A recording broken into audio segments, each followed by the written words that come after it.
Donc, Bismillah, walhamdulillah, wassalatu wassalamu ala rasulillah wa ala alihi wa sahbihi wa man walahu amma ba'd.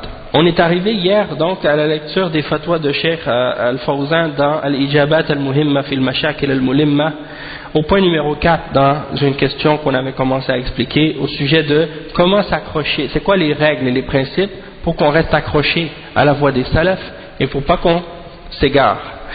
On avait expliqué 3 points précédents, de retourner au ulama, de prendre son temps et de bien vérifier les informations lorsqu'elles nous arrivent, et troisièmement, une fois qu'on a vérifié, d'essayer de régler les choses de la manière la plus correcte et de ne pas créer plus de problèmes.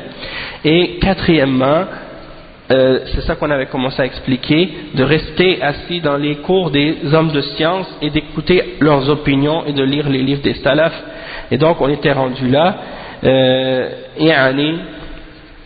cheikh disait que en lisant les exemples de la vie de nos salafs et comment ils ont fait les exhortations, comment ils ont ordonné le bien, comment ils ont interdit le mal, comment ils ont réglé les problèmes à leur époque, on peut trouver des leçons pour ça, pour nous, dans ces choses-là. C'est écrit dans leurs livres de biographie, c'est écrit dans les leçons, les livres de leurs histoires qui racontent qu'est-ce qu'ils ont fait, comment ils ont agi, comment ils ont été véridiques, comment ils ont fait la réforme, et ainsi de suite. Et le cheikh il mentionne le verset 111 dans Surat Yusuf alayhi salam, et il mentionne donc que Allah subhanahu wa ta'ala, il dit ce qui signifie, il y avait certes dans leurs histoires une leçon pour les gens qui détiennent la raison, les ulil albab. Il dit falinsan fardun, donc l'homme est un individu parmi les individus de cette umma, et la umma c'est chaque musulman, tous les musulmans en entier, du premier au dernier, du premier lorsque l'islam est apparu jusqu'au dernier à l'heure du jugement dernier. Donc ça c'est la umma au complet, c'est ça la umma. Et le musulman il retourne à la vie et à l'exemple des salafs et à leurs informations, à leurs leçons et les choses qu'ils ont fait pour régler les problèmes qui arrivent par la suite. Ils retournent à leur guidance, ils retournent à leur biographie, pour savoir c'était quoi leur voie, c'était quoi leur exemple, qu'est-ce qu'ils suivaient, c'était quoi leurs paroles. Ils ne se tournent pas, ils ne regardent pas la parole des gens qui se précipitent et qui sont pressés pour changer les choses et qui ne suivent pas les règles des ulama parmi les ignorants, qui sont excités, tu vois, ils s'excitent, ils sont remplis d'émotions, ils se basent sur l'émotion pour agir, et ils incitent les gens à faire des choses par l'émotion et le sentiment sans que ce soit basé sur une science et sur une compréhension. Il dit وكثير من الكتيبات اليوم أو المحاضرات أو المقالات تصدر عن جهلاء بأمور الشرع يحمسون الناس ويأمرون الناس بما لم يأمرهم الله به ولا رسوله ولو كان هذا صادرا عن حسن قصد وحسن نية فالعبرة ليست بالقصد والنية العبرة بالصواب والحق هو ما وافق الكتاب والسنة بفهم السلف أما الناس ما عدا رسول الله صلى الله عليه وسلم أو ما عدا رسول الله صلى الله عليه وسلم فإنهم يخطئون ويصيبون فيقبل الصواب ويترك الخطأ. Donc le cheikh il dit il y a beaucoup de livres, de petits livres qui sont écrits à notre époque, beaucoup de conférences, beaucoup d'articles qui sortent de la part des gens qui n'ont aucune connaissance de la charia, et ils excitent les gens, ils essaient de les faire agir par émotion, par sentiment dans des choses, il leur ordonne de faire des choses que Allah n'a pas ordonnées, ni le prophète Muhammad sallallahu alayhi wa sallam. Et même si ces choses-là se produisent par bonne intention, même si ces gens-là ils veulent faire ça par bonne intention, ils disent on veut réveiller les musulmans, on veut appeler à l'islam, le cheikh il dit c'est pas ça qu'on doit prendre en considération, c'est pas juste l'intention de la personne, son objectif, c'est pas ça qui est suffisant. Il faut voir est-ce que c'est correct, qu'est-ce qu'il fait. Parce que qu'est-ce qui est la vérité? La vérité, c'est ce qui est en accord avec le Coran et la Sunna selon la compréhension des salafs. Mais les hommes, excepté le prophète sallallahu alayhi wa sallam, ils peuvent avoir raison comme ils peuvent se tromper. Hein? Donc on prend qu'est-ce qui est correct et le reste, qu'est-ce qui est mauvais, on l'abandonne et on le laisse. Maintenant, il y a une autre question qui a été posée au cheikh. السؤال أرجو أن تبين لنا القول في علماء المدينة أعني بهم من يدعون السلفيين فهل هم على صواب فيما يفعلون أوضح لنا يا شيخ الحق في هذه المسألة. Donc ils ont posé la question au cheikh. On souhaiterait que vous nous expliquiez une parole au sujet des savants de Médine. Et je veux dire par là ceux qu'on appelle les salafiyyin. Est-ce qu'ils ont raison dans ce qu'ils font?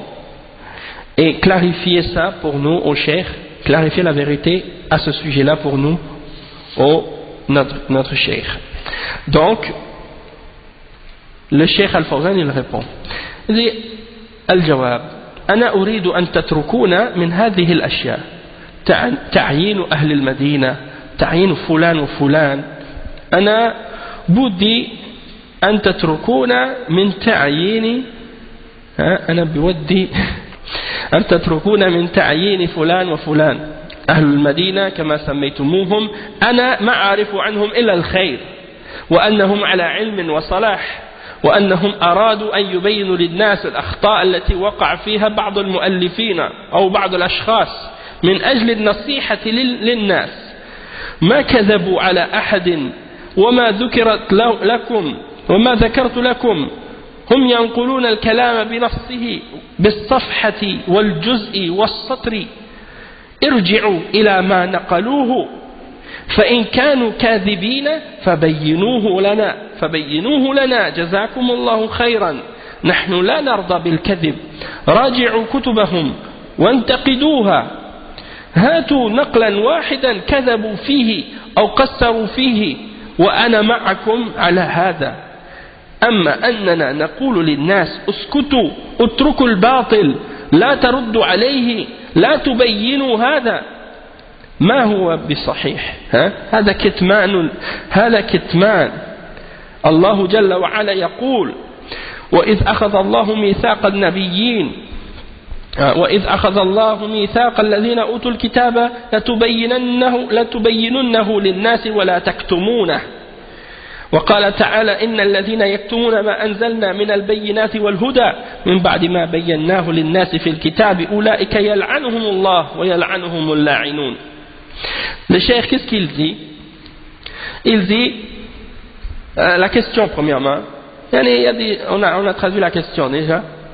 Le cheikh il répond, il dit je veux que vous nous laissiez avec ces désignations que vous faites quand vous dites les savants de Médine ou les gens de Médine ou un tel, laissez-nous laissez de côté ce genre de choses, c'est-à-dire de désigner telle ou telle personne, en particulier dans les questions, lorsque c'est le temps de poser des questions. Il dit les gens de Médine, comme vous les avez appelés, il dit moi je connais rien excepté du bien à leur sujet. Je connais rien d'autre que du bien à leur sujet.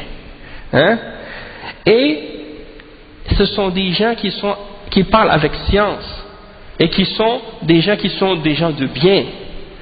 Et ils ont voulu clarifier les erreurs de certaines personnes pour les gens.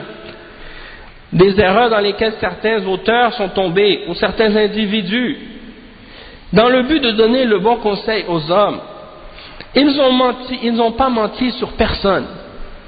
Ils n'ont pas menti sur quiconque. Comme je vous ai mentionné, ils transmettent et ils citent les paroles textuellement, en mentionnant la page, le volume et la ligne. Retournez aux citations qu'ils ont mentionnées, s'ils sont des menteurs, clarifiez-nous ces mensonges, que Allah vous récompense. Que Allah vous récompense dans le bien. Nous, on n'accepte pas et on n'est pas satisfait du mensonge. Hein? Retournez à leurs livres et critiquez ces livres. Hein?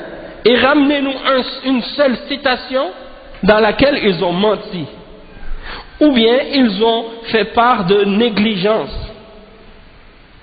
Et je serai avec vous dans ça. Mais que vous disiez aux gens, taisez-vous, parlez pas du faux, hein? Laissez le faux, hein? Ne clarifiez pas les choses pour les gens. Mais non, ça c'est pas correct. Ça c'est de cacher la vérité. Et ça c'est pas permis. Hein? Donc c'est comme si le cheikh il dit, yani, si vous voyez que ces gens-là ont critiqué un individu ou une personne, ils ont écrit un livre sur quelqu'un pour montrer ses erreurs, et qu'ils ont cité la personne textuellement telle qu'elle, avec la page du livre, retournez à tel livre, telle page, vous allez trouver la parole de l'auteur, pour vérifier vous-même. Est-ce qu'ils ont menti? Est-ce qu'ils ont cité les choses incorrectement? Est-ce qu'ils ont mal fait les références? Hein? Si c'est un mensonge, je suis avec vous. Mais si ce qu'ils ont dit c'est la vérité, et que ces erreurs-là sont réellement dans ces livres, alors où est le problème? Vous voulez qu'on se taise, qu'on cesse de clarifier la vérité? Et Allah subhanahu wa ta'ala, il dit dans le verset 187 dans Surat Al-Imran, et lorsque Allah subhanahu wa ta'ala a pris le pacte de ceux qui ont reçu le livre, vous allez clarifier la vérité pour les gens et vous n'allez pas la cacher. Et il mentionne le verset aussi dans Surat Al-Baqarah, le verset 159, qui dit: et ceux qui cachent ce que nous avons fait descendre comme preuve claire et comme guidance, après que ces choses ont été clarifiées pour les gens dans le livre, ceux-là, Allah les maudit, et ils sont maudits par tous ceux qui maudissent.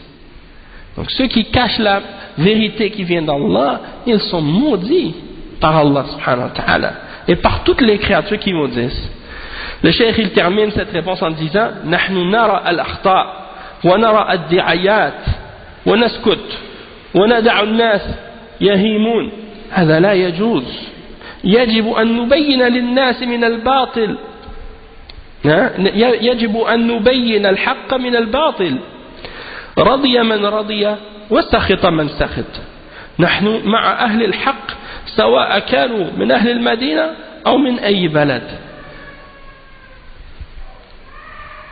Donc le cheikh il termine en disant: nous on voit les erreurs, on voit les propagandes et on se tait et on laisse les gens errer dans l'égarement. Ça c'est pas permis. Tu vois l'égarement, tu entends l'égarement, tu vois les gens qui disent n'importe quoi sur l'islam, qui parlent n'importe comment sur l'islam, qui appellent les gens à l'égarement. Toi tu te tais, tu fermes ta bouche, tu dis rien, tu clarifies rien pour les gens. Ça c'est pas permis. C'est obligatoire de clarifier la vérité de qu'est-ce qui est faux. C'est obligatoire de le faire. Que celui qui soit satisfait, et que celui qui se fâche. Hein, que ça fasse plaisir ou non, on est obligé de clarifier la vérité. Et nous, on est avec les gens de la vérité, que ce soit les gens de Médine ou que ce soit les gens d'un autre pays ou d'une autre ville. C'est pas l'endroit qui est important de désigner. C'est pour ça que le cheikh au début il dit: c'est pas nécessaire de désigner de tel pays ou de telle ville ou de quoi. Les gens de la vérité sont là où ils sont, peu importe où ils sont. Hein, l'important c'est qu'ils sont avec la vérité. Et la salat c'est dans 3 minutes, 4, dans 2 minutes. Après, Inch'Allah, il restait une question pour terminer le chapitre, mais c'est pas grave, on va le terminer prochain cours, Inch'Allah. C'est la dernière question pour ce chapitre-là. Après, on commence un autre chapitre dans le livre, Inch'Allah. Donc, on va s'arrêter. Inch'Allah, subhanakallahumma wa bihamdik, ashhadu an la ilaha illa ant, astaghfiruka wa atubu ilayk. Barakallahu fikum wa jazakumullahu khairan. Wassalamu alaikum wa rahmatullahi wa barakatuh.